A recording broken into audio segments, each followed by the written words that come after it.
Hay algo que yo me pregunto.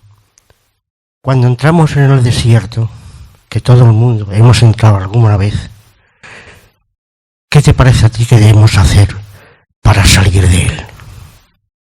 Además de estudiar la palabra, además de confiar en que Dios nos ha llevado al desierto con algún propósito. Pero me gustaría oírte a ti decir algo sobre eso. Gracias. Los desiertos son inevitables. Hice mi investigación. El 100% de los que están aquí sentados se van a morir. ¿Cierto? Eso implica que todos vamos de alguna manera, alguna vez, en algún momento, a llorar por alguien.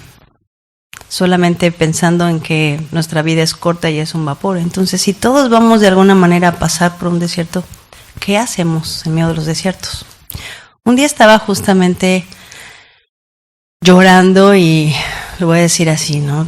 Realmente llorando, clamando, berreando, porque quería respuestas. Y yo sabía que mi teología era correcta. La Escritura dice, porque el Mesías lo dijo, venid a mí todos los que estáis trabajados y cargados y yo os haré descansar. Me lo sabía de memoria. Pero cuando tienes que practicarlo es como, bueno, ¿y cómo se hace? ¿Cómo voy y descanso? ¿Cómo es que le dejo la carga? Yo me acuerdo que llegué con mi mamá y le dije, mamá, yo sé qué es lo que dice la Biblia, lo sé, lo creo, pero ¿cómo se hace? Y entonces mi sabia madre, que tiene 85 años, 80 por ese momento, me contestó,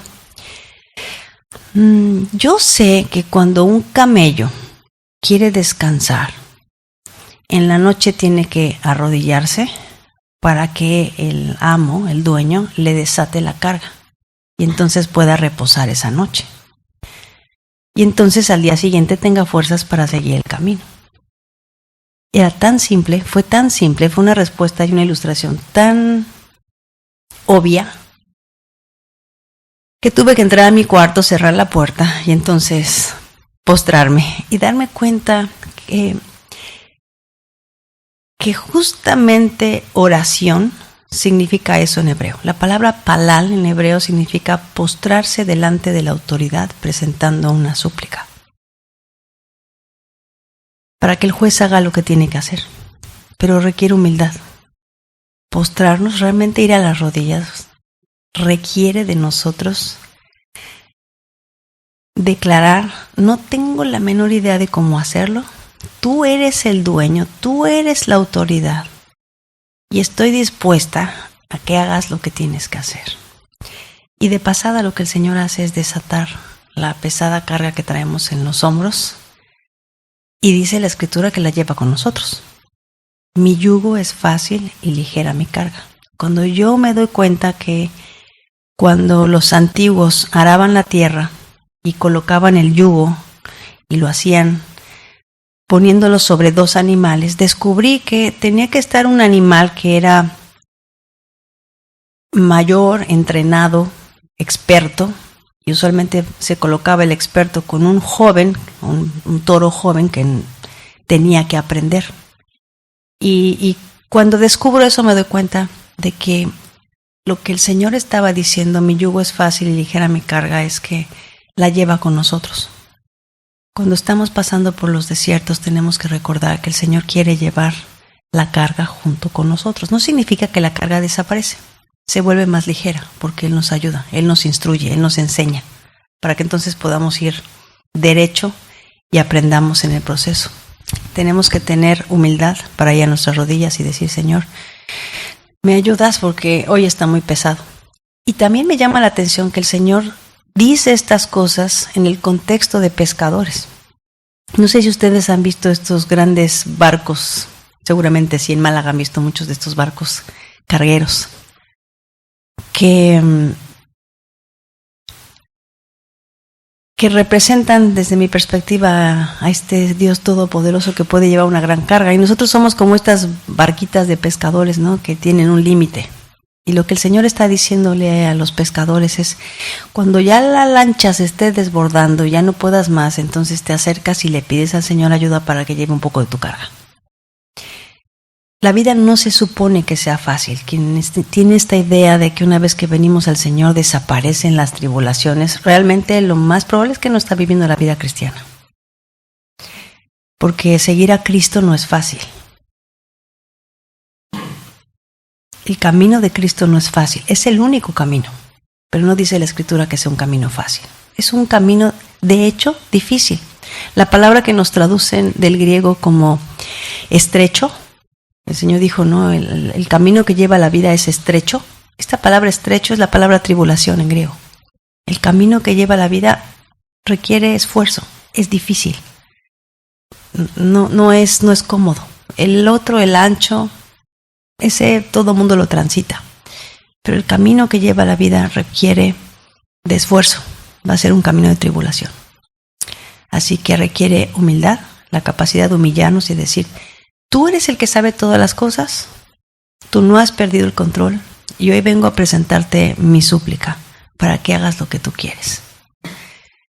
No cambies mis circunstancias, cambia por favor mi corazón para que yo pueda aceptar que tú sigues siendo Dios, que tú sigues siendo Dios.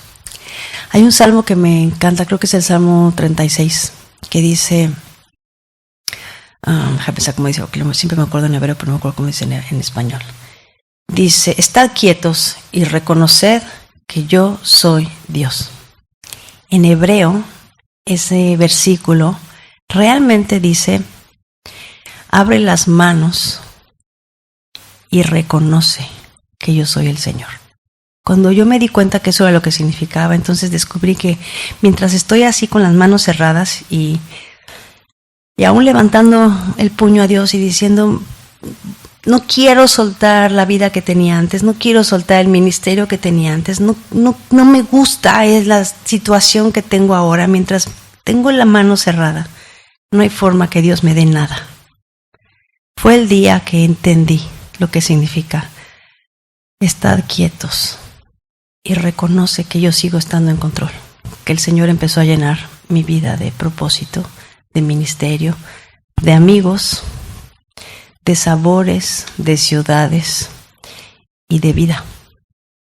Que la vida del Señor empezaba a brotar de mi vida y que, como dice la Escritura, como ríos de agua viva, no se acaba y sigue saliendo y sigue fluyendo y le puedo dar de beber a otros.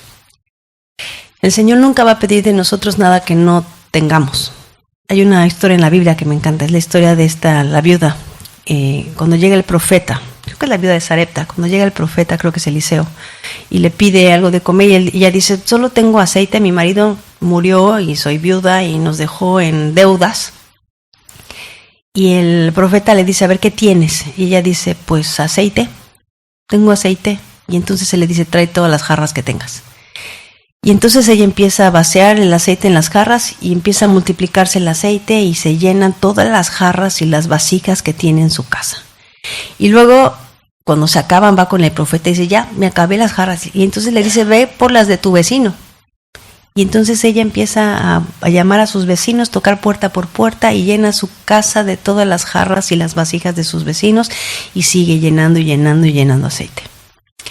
Cuando estamos pasando por tribulación, por tiempos difíciles, solemos pensar que se nos ha acabado lo que tenemos que hacer, pero la realidad es que tenemos muchas cosas en nuestra vida que le pertenecen al Señor y que quiere multiplicar. El Señor no te va a pedir algo que no tienes. Lo que tienes es lo que va a multiplicar. Y te vas a dar cuenta que hay mucha gente allá afuera que necesita lo que tú tienes. El aceite que el Señor te ha dado puede llenar las vasijas de muchas personas que también se sienten quizá vacías y solas o deprimidas o sin propósito. Así que el aceite que el Señor te ha dado va a llenar otras vidas. Humildad para aceptar que Él sigue en control y reconocer que esto que estoy viviendo tiene un propósito.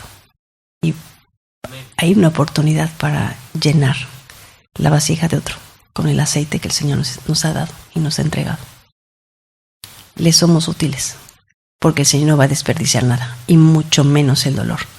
El autor C.S. Lewis, en su libro Un duelo en observación, él dice una frase que me encanta, que en un mundo sordo, en un mundo que no quiere poner atención a la voz de Dios, usualmente el dolor es la bocina que usa Dios para llamar nuestra atención. Entonces, acepta la bocina de Dios, que a veces tiene que despertarnos con un ruido fuerte porque estamos muy cómodos. Esta no es la vida verdadera. Cuando reconocemos que esta no es la vida verdadera, aquí estamos solamente de paso, esto es un vapor y nos gusta mucho. Porque aunque es muy difícil y a veces está llena de momentos terribles, también es extraordinaria y maravillosa. Este día a las 2 de la mañana me convertí en abuela. Y eso es maravilloso, eso es extraordinario. Que voy a llegar a casa y voy a cargar a la niña de mi niño. Qué maravilla que el Señor me da el consuelo de Isaac y puedo cargar a un bebé y disfrutar de esas bendiciones de Dios. La vida es extraordinaria, nos encanta esta vida, pero esta no es la verdadera. ¿Te imaginas cómo es la que sigue? Yo les decía en el retiro en Málaga, mi prueba de que Dios existe son los mangos. Esa es mi evidencia de que Dios existe, los mangos. La comida no debería ser así de deliciosa. No así el mango que se te escurre, tienes que cambiar la ropa. Maravillosos mangos. La vida es extraordinaria. Imagínate los mangos del reino. Imagínate el árbol de la vida que produce un fruto distinto cada mes del año. Lo que sigue es maravilloso. Entonces, aunque esta vida es extraordinaria, esta no es la verdadera. Esta es una sombra de aquella que nos está esperando. Cuando tus ojos los puedes poner en la otra vida, tu vida realmente cambia. Pedro se estaba ahogando en la tormenta porque en vez de mirar al Señor, miró la tormenta. Así que cuando estés pasando por tormentas, levanta los ojos y mira hacia arriba. Y recuerda que este no es el final. Esta no es la vida verdadera. Hay algo más maravilloso que nos está esperando. Si tienes esperanza, puedes estar completamente seguro que no te vas a ahogar en la tormenta y no te vas a morir de sed en el desierto. El Señor va a suplir lo que necesitas. Aun cuando sientas que es la prueba más dura que vas a pasar, tenemos la capacidad. El Señor nos ha dado la capacidad de tener resiliencia en los tiempos más duros de la vida. Lo creo porque lo he vivido y lo creo porque lo leo en la Biblia. Los discípulos no la tuvieron fácil, pero estaban tan seguros de la resurrección que estaban dispuestos a dar su vida por el Señor.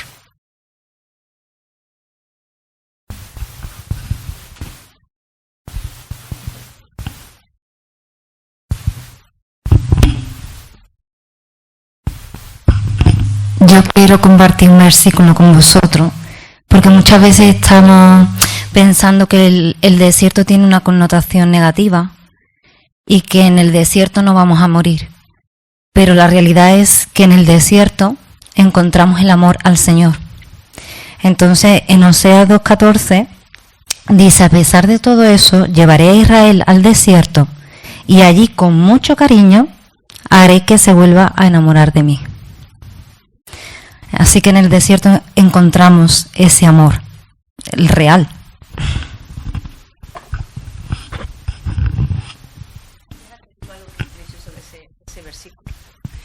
Porque ese versículo en hebreo dice: y la llevaré al desierto y seduciré su corazón. Lo que hace el Señor cuando nos lleva al desierto es conquistarnos. Y yo puedo decirte eso con toda certeza: el Señor ha conquistado mi corazón. Y lo amo con todo mi corazón. Y aunque quizás este sea el tiempo más rudo, más difícil de mi vida, también es el tiempo en el que más enamorada estoy de Dios y más he conocido al Dios de la Biblia. El Dios que nos ama con amor eterno y que quiere conquistar nuestro corazón.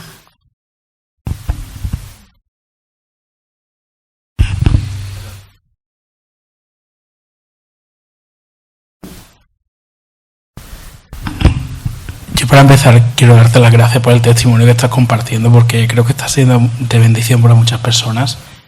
Y te quería hacer una pregunta. En ese tiempo que decías que cerrabas la puerta y sentías que no podías tener esa comunión con Dios, ¿qué pasos fuiste dando para volver a tener esa comunión? Porque creo que es una situación que los cristianos acabamos viviendo mucho en algún momento de nuestra vida, por el motivo que sea, ir alejándonos y luego el volver es bastante complicado.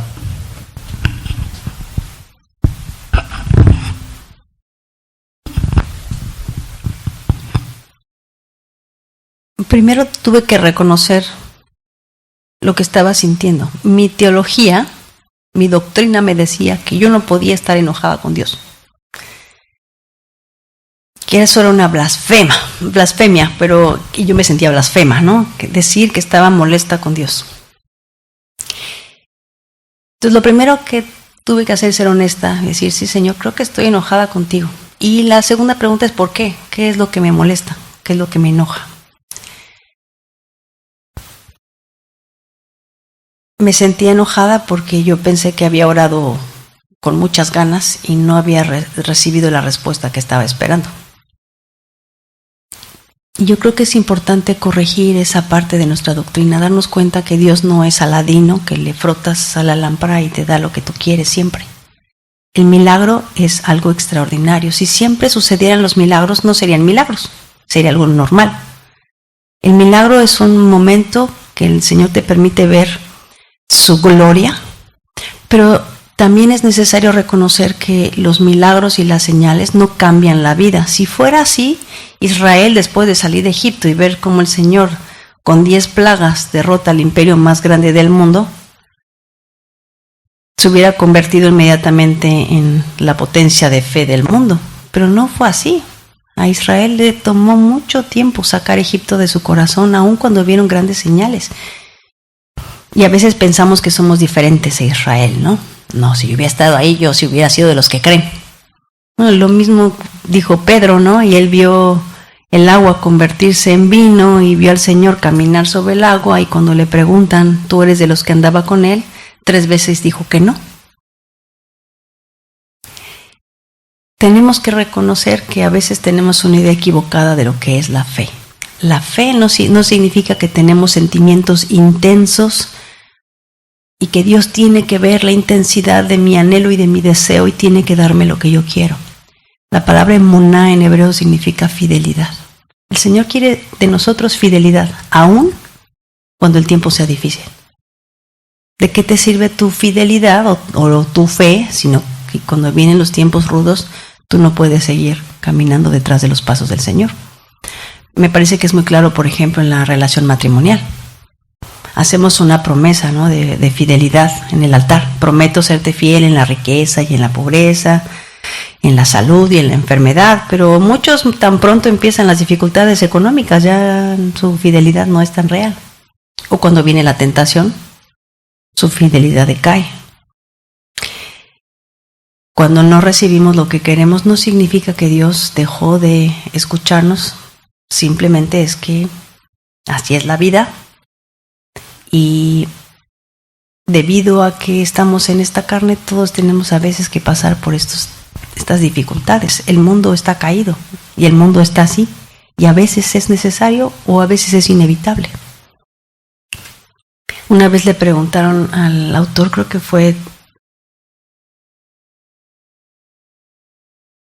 No estoy segura, no quiero decir mentiras, pero un autor que le preguntaron... ¿Por qué le pasan cosas malas a las personas buenas? Y su respuesta fue, bueno, eso solo le pasó una vez a alguien y él no había cometido pecado. Todos estamos en condición de caídos y todos estamos viviendo en un mundo que está en esta condición. Lo primero que necesitamos hacer cuando estamos en medio del desierto y tenemos a Dios afuera de la puerta y no queremos hablar con Él, primero reconocer que estamos enojados y después pensar por qué estoy enojado con Dios. Y después examinar el tipo de fe que tenemos. Yo necesité examinar la fe que tenía. Yo estaba esperando que Dios hiciera lo que yo quería. Y si Él es Dios, Él decide, Él hace como Él quiere, cuando Él quiere. Cuando Él quiere hacer milagros y mostrar su gloria, lo hará. Y cuando no, Él sigue siendo Dios. Y sigue estando con nosotros, sigue siendo la autoridad. Él está en control y no se le ha escapado nada de mi vida. Cuando yo estuve de acuerdo con eso, Entonces otra vez le abrí la puerta para que entrara, se sentara conmigo en la cama y llorara conmigo, porque además descubrí algo maravilloso. En el Sermón del Monte dice: bienaventurados los que lloran, porque ellos serán consolados. Y me di cuenta que eso era una invitación. Ven a llorar conmigo para que yo pueda darte consuelo. Y mientras lo tenía afuera con la puerta cerrada, no podía ser consolada. Quien quiere consuelo necesita que el Dios de consuelo se siente contigo a llorar contigo. La invitación es a llorar. La Biblia no dice que está prohibido llorar o no deprimirse cuando conoces a Dios. La Biblia dice que te acerques al Dios que conoce tu corazón. A mí me sorprende ver a Jesús llorando frente a la tumba de Lázaro. Lo va a resucitar dentro de 5 minutos. Pero está llorando delante de la tumba de Lázaro. Si él puede llorar delante de la tumba de Lázaro, yo también podía llorar. Y el Señor iba a venir a consolarme. Así que estoy muy agradecida porque descubrí también eso de Dios. Es un Dios de consuelo. Y es interesante que sea uno de los nombres del Espíritu, el Paracletos, ¿no? El Consolador, el Ayudador. Dios nos quiere ayudar. Mientras lo dejamos del otro lado, no podemos disfrutar de esa intimidad de la relación con Dios. Finalmente se trata de eso. No se trata de cuánto sabes de Dios, se trata de cuánto experimentas a Dios. Y la prueba tiene ese propósito, que aprendamos a experimentar al Dios de misericordia, al Dios de Job, al Dios de Pedro, al Dios de Abraham, al Dios de Moisés, al Dios de Daniel, al Dios de José, en las buenas y en las malas. Si solo amamos a Dios cuando nos va bien, es muy probable que muy pronto estaremos decepcionados y lejos del Dios de la Biblia. Pero si podemos amar a Dios sin importar las circunstancias, no solo no habrá temor, sino habrá certeza de que estamos acompañados y que la vida será transformada y cambiada.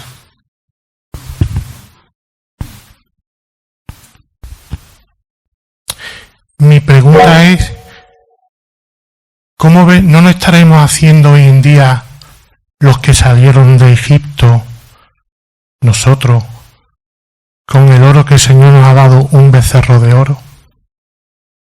Por solamente ser oidor de ese oro y no hacedor de ella, o de ese oro.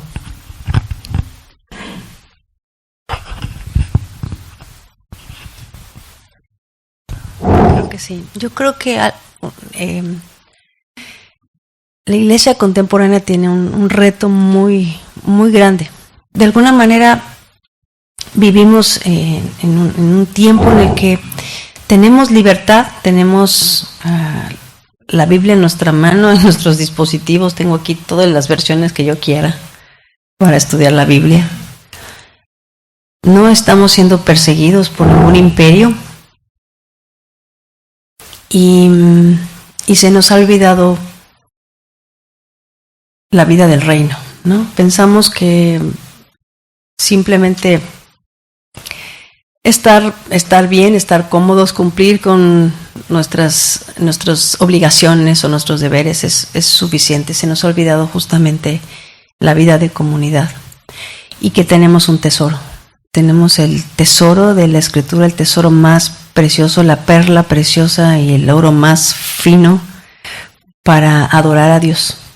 Y podemos levantar el templo del Señor o podemos levantar un becerro de oro y hacer de la religión el fin. Algo que estudiábamos y que analizábamos este pasado fin de semana es que la meta de todo lo que hacemos y de todo lo que conocemos en la Escritura es justamente Cristo. No basta que te lo sepas, te lo puedes saber de memoria, pero la memoria no es lo que el Señor va a juzgar cuando estés delante de su presencia. La Escritura dice que vamos a ser juzgados por nuestras obras. Cuando nuestro Mesías está por irse, dice: por sus frutos los conoceréis. Es el resultado de la relación que tienes con Dios y su palabra lo que tiene que producir fruto. Y del naranjo no salen limones, del naranjo tienen que salir naranjas. Y tienen que salir naranjas dulces. Tiene que salir buen fruto. Si el árbol es bueno, sale buen fruto. Y la única manera que el fruto sea bueno es que el árbol está plantado junto a corrientes de agua. El agua viva es su palabra. Podemos tener mucho conocimiento, podemos tener el tesoro de la palabra de Dios en nuestra vida, y sin embargo no es lo que sabemos lo que determina nuestra vida espiritual, sino lo que hacemos con ella. Algo que yo repito y lo creo absolutamente es que lo que creemos es lo que hacemos. Cuando llegues al reino no te van a decir, a ver, muéstrame tu declaración doctrinal. A ver, ¿a qué denominación pertenecías? Dame tu declaración doctrinal. A veces hacemos demasiado énfasis en eso, ¿no? A ver, vamos a ver. 5 puntos calvinistas, 8 puntos, ¿no? ¿Qué eras? ¿Arminiano, calvinista? Eso no le importa al Señor. ¿De qué lado te inclinas? Es como a qué partido político perteneces. ¿Qué es lo que significa denominación? ¿Sabías eso? La palabra denominación significa pequeña nación. Hacemos nuestros reinos y ponemos nuestros reyes y hacemos nuestras propias constituciones, pero se nos olvida que este es el reino de los cielos y que el rey tiene una constitución y que la manifestación, porque también en eso nos equivocamos, hacemos mucho énfasis porque por gracia sois salvos por medio de la fe, y esto no de vosotros, pues es don de Dios, no por obras para que nadie se gloríe. ¿Quién se sabe el siguiente versículo? No sabemos el siguiente versículo. El siguiente versículo dice, porque somos hechura suya, creados en Cristo Jesús para buenas obras, las cuales Dios preparó de antemano para que anduviésemos en ellas. La gracia es poder de Dios para vivir en santidad, para producir, para manifestar las buenas obras, el camino de Dios que fue preparado desde el principio, desde Génesis. La Escritura dice que no somos salvos por obras, no lo somos, no hay nada que pueda hacer yo para salvarme. Esto es algo que solamente depende de Dios, Él es el que salva. Pero el que es salvado, el que ha recibido el ADN de Dios y su semilla ha sido plantada en nosotros, entonces manifiesta o produce la fidelidad que ha sido plantada en su corazón.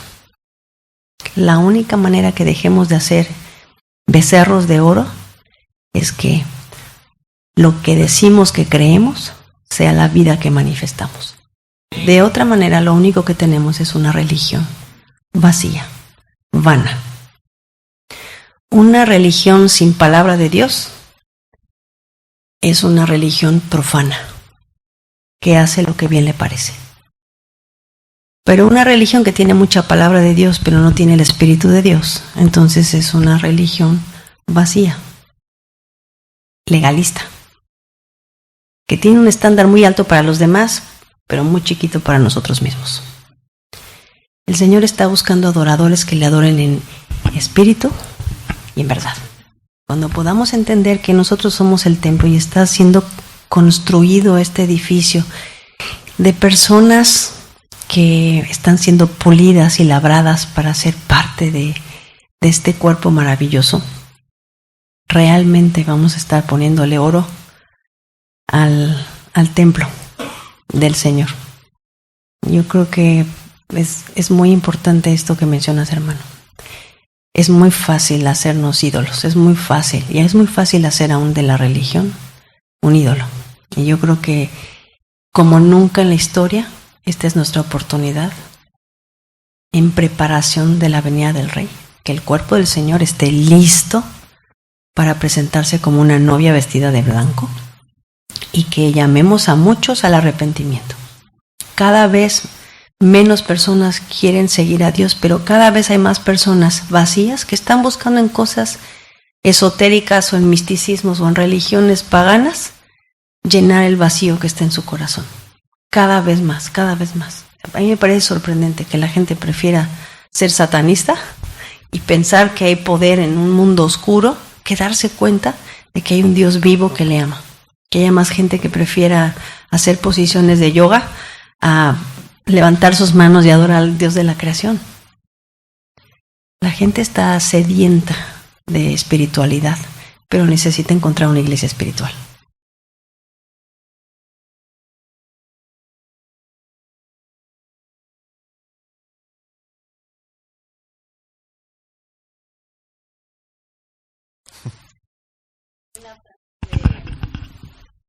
De C.S. Lewis. Sí, no sé si alguno de ustedes ha leído este libro, Mero Cristianismo. Tienen que leerlo. Por lo menos una vez al año leo Mero Cristianismo de C.S. Lewis. El autor de Narnia. Seguramente en Narnia han visto la película o han leído el libro, pero C.S. Lewis dice en su libro: Dios no quiere un poco de tu tiempo, un poco de tu dinero, un poco de tu vida. Dios quiere todo de ti. Dios quiere matarte, pero a cambio te dará un nuevo yo. El Señor quiere darnos nueva vida. Y para darnos nueva vida implica que tengamos que a veces morir, o necesariamente necesitamos morir a nuestros deseos, a nuestras pasiones. Pero te puedo asegurar que la vida que quiere darte es mejor que tus sueños más descabellados. Si yo hubiera decidido quedarme debajo de las cobijas llorando, me estaría perdiendo de la aventura de mi vida. Si Abraham hubiera dicho: Señor, tengo 75 años, me duele la cadera y la ciática, estoy muy cómodo aquí, soy rico, tengo todo lo que necesito, y no hubiera tomado sus cosas, dejado su tierra y su parentela y hubiera caminado hacia la aventura de su vida, se hubiera perdido él de la bendición y todos nosotros de la bendición. Ciertamente la vida espiritual requiere sacrificio, pero también requiere la conciencia de que sí hay una aventura que nos está esperando. Hay algo extraordinario que Dios quiere darnos. A lo mejor viene con dificultades. A mí me sorprende pensar en Pablo cantando con cepos en manos y pies en una prisión oscura, húmeda y seguramente apestosa. Y lo que está haciendo Pablo, es cantando himnos. ¿Cómo podrías cantar himnos en una situación así?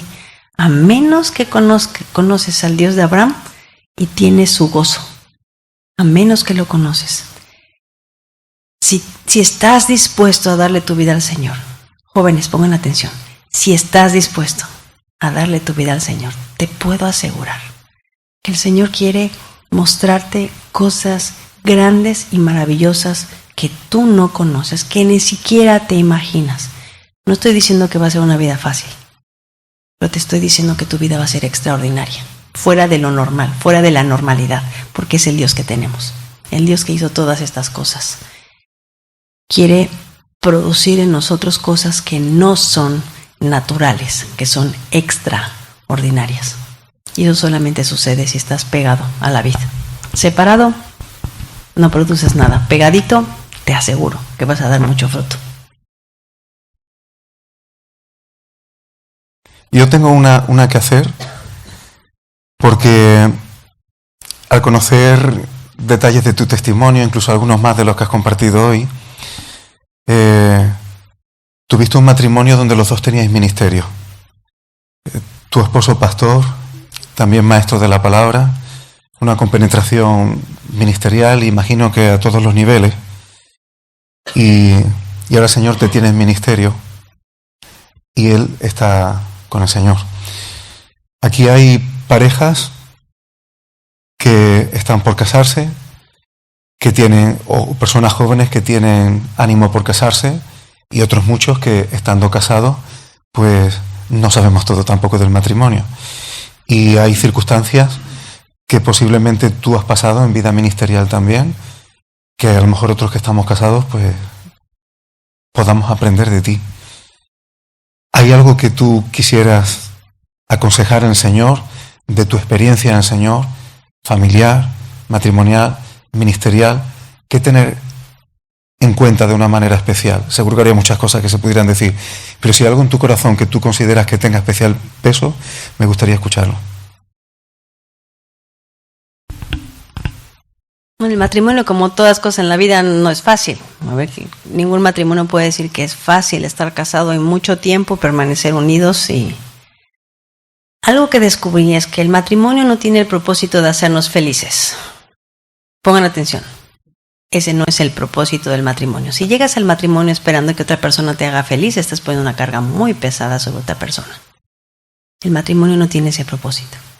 El matrimonio tiene el propósito de hacerte santo. El matrimonio tiene el propósito de pulirte, de perfeccionarte. Otra persona que no es igual a ti, que piensa diferente, que actúa diferente, que tiene una cultura diferente a la tuya. Son dos personas que vienen de dos culturas diferentes que tienen que crear una nueva. Y eso requiere mucho trabajo. A mí me tomó 10 años entender a mi marido.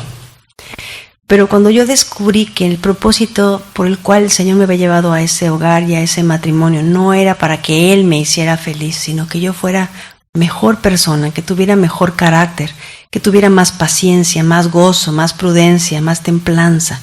Cuando me doy cuenta que el propósito del matrimonio es que yo me parezca más a Cristo, le quité toda la carga al matrimonio que lo convertí en algo difícil.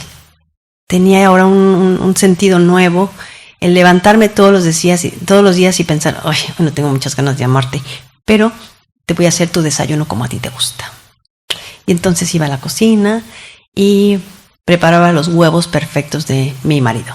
Te invito a ver en mi canal el video que se titula ¿Qué significa amar a Dios?, para que entiendas los huevos perfectos que tenía yo que preparar en la mañana.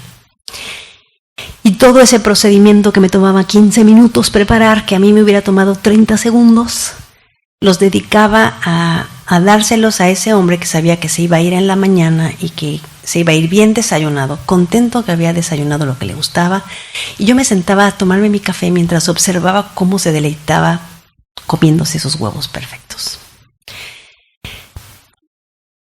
Amar no se trata de sentimientos. Amar es yo doy. Y a veces los sentimientos nos alcanzan muy rápido. Si tienes en tu mente el conocimiento de que el matrimonio no tiene el propósito de hacerte feliz, vas a tener expectativas más realistas de tu compañero, de tu esposo o de tu esposa. Y a veces estamos esperando tanto del otro, la razón por la que nos sentimos frustrados, cansados, aburridos. Si hago lo mejor que puedo para que él tenga lo que necesite, lo más probable es que él va a hacer todo lo necesario para que yo tenga lo que necesito. O sea, si yo me esfuerzo por suplir su necesidad, que es lo que significa yo doy, yo amo, el otro responde de la misma manera. Y aún si no lo hiciera, hiciste lo correcto, hiciste lo que tenías que hacer y amaste. La Escritura dice que tenemos que amar hasta nuestros enemigos. A veces nos despertamos con ganas de amar al enemigo porque no tenemos muchas emociones positivas, pero Dios bendice una actitud así. En hebreo, la palabra idónea, dice la Escritura que las mujeres somos ayuda idónea. Algunos piensan que esto significa que somos como ayudantes de segunda clase, como inferiores, ¿no? Él es el capitán y yo soy el que le ayuda. Pero en hebreo no significa eso. La palabra que está ahí traducida como, creo que es Eser Negev, significa ayuda en oposición. La otra cosa que tienes que aprender es que tu trabajo como esposa no es estar siempre de acuerdo con tu marido. Tu trabajo es mirar lo que él no mira. Este término es un término militar. Es como el cuidar las espaldas, ¿no? Es como cuidar la retaguardia. Nuestro trabajo como esposas es mostrar la otra perspectiva. Y cuando el marido entiende también eso, va a descubrir, o sea, no tiene que estar de acuerdo siempre conmigo. Cuando una mujer aporta su punto de vista, lo que está ayudando al marido es a ver quizá otro ángulo para que entonces pueda defender la casa, que ese es su trabajo, teniendo todas las perspectivas. Entonces, como esposas, miramos lo que él no ve, porque ese es mi trabajo, mientras el esposo hace también su tarea de cuidar y proteger la casa. Padre en hebreo, Av, significa la autoridad de la casa.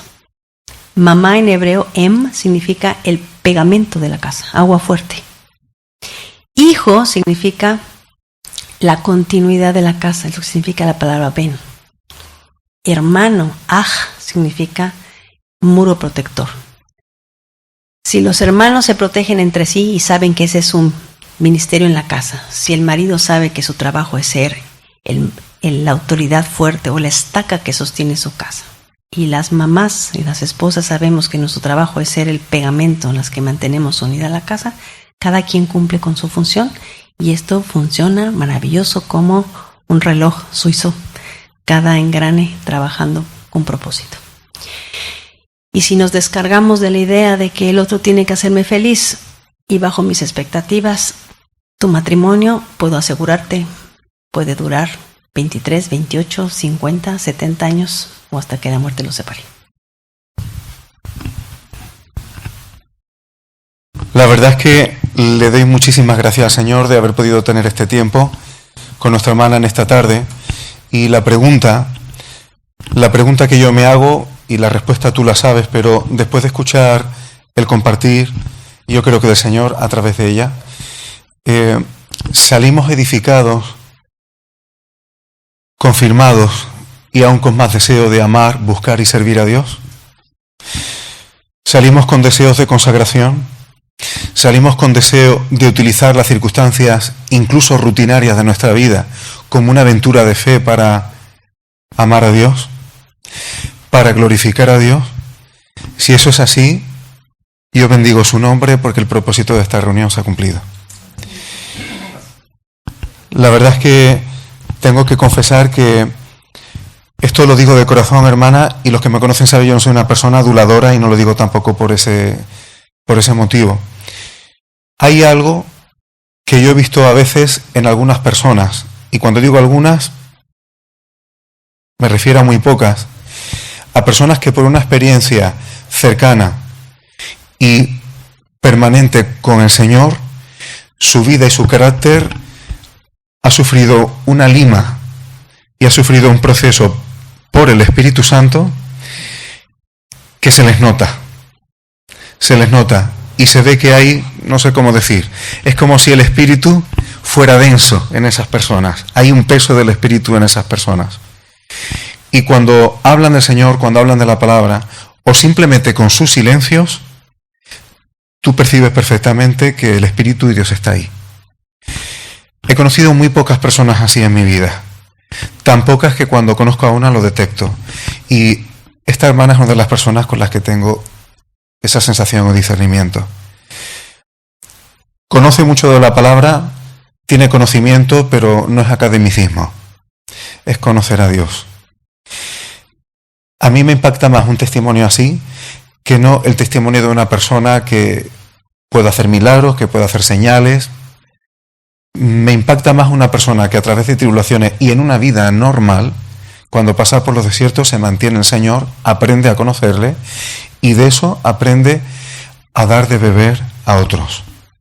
Si hay zarandeos, si Satanás nos pide para zarandearnos, lo que el Señor ruega es que nuestra fe no falte, para que una vez vuelto podamos confirmar a otros. Y yo le pido al Señor que nuestra fe haya sido confirmada en esta tarde, yo estoy seguro que sí. Muchísimas gracias, Katy, delante del Señor. Gracias, hermana. De verdad que ha sido muy especial. Gracias.